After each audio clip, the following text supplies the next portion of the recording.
Hey, it's Minimalist Gourmet, and today on my channel we're going to be making the lightest, fluffiest, most delicious mashed potatoes you've ever had.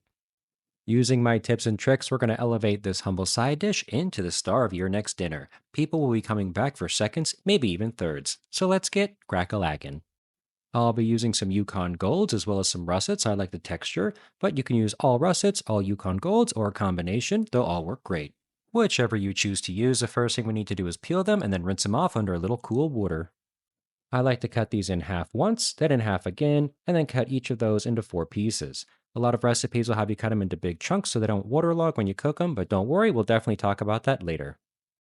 We also need 2 to 3 cloves of garlic. No need to cut it, just go ahead and give it a little smashy with the knife, peel off the paper, and you're good to go. And here comes tip number one. Always start your potatoes off in the pot with cool tap water, never hot. This will help make sure everything cooks nice and even. We're going to add a bit of salt to the water so as the potatoes cook, they're going to absorb that salt and be seasoned a little bit as they cook. Tip 2. Place your whole garlic cloves in with the potatoes and allow it to cook. This will imbue a nice light garlic flavor throughout the entire dish. Bring this all up to a nice boil over high heat, and once it reaches a boil, go ahead and drop the temperature down to about medium low or so, and let it simmer here for a good 25 minutes. It may sound a little bit long to you, but we do want to make these nice and soft. They shouldn't be falling apart though. Just like you shouldn't be falling apart when you make these at home. That's why, as always, there's a recipe in the description below, so definitely go down and check that out. And while you're down there, hey, don't forget to like, comment, and subscribe. I'd love to hear from you. I accidentally forgot to film this while there was still water in the pot, but once your potatoes look like this, you know they're done. You should be able to stick the tip of your knife or a fork in, and it should go through pretty darn easy. They definitely are cooked all the way through, but notice that they're not falling apart in the pan, so that's very important. As soon as your potatoes are done cooking, we're going to go ahead and pull them off, drain them in a colander, and then we want to return the pan right back to the range and put it on a low heat. Because we're going to put our fully drained potatoes right back into the pot and cook them on low heat for a little bit longer. This is tip number 3. The potatoes absorb some water during cooking. Now, the more water that's inside of them, the less cream and butter that they're going to absorb here next. So what we want to do is drive off this moisture by gently cooking them over this low heat. As you can see, there's quite a bit of water vapor or steam coming off of the potatoes as we cook them here. We're going to cook them on this low heat for about 5 minutes, stirring them or tossing them every minute or so. While the potatoes are steaming, let's get our dairy ready. I have 1/4 cup of heavy whipping cream, and I'm going to add 3/4 of a cup whole milk. You can certainly make this lighter if you would like and say use a whole cup of 2% milk, but it's not going to be quite as delicious and creamy.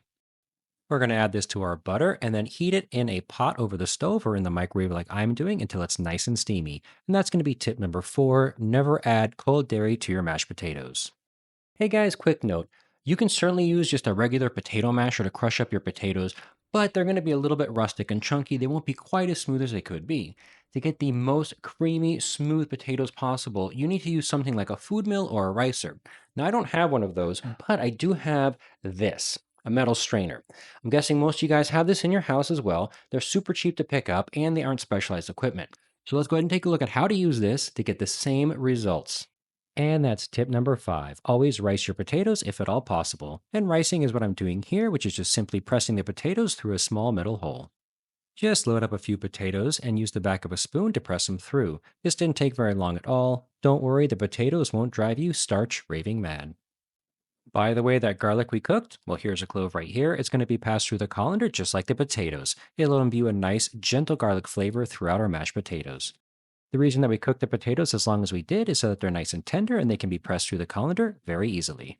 Once all your potatoes are riced, we're going to add in our dairy, which is still nice and steaming hot.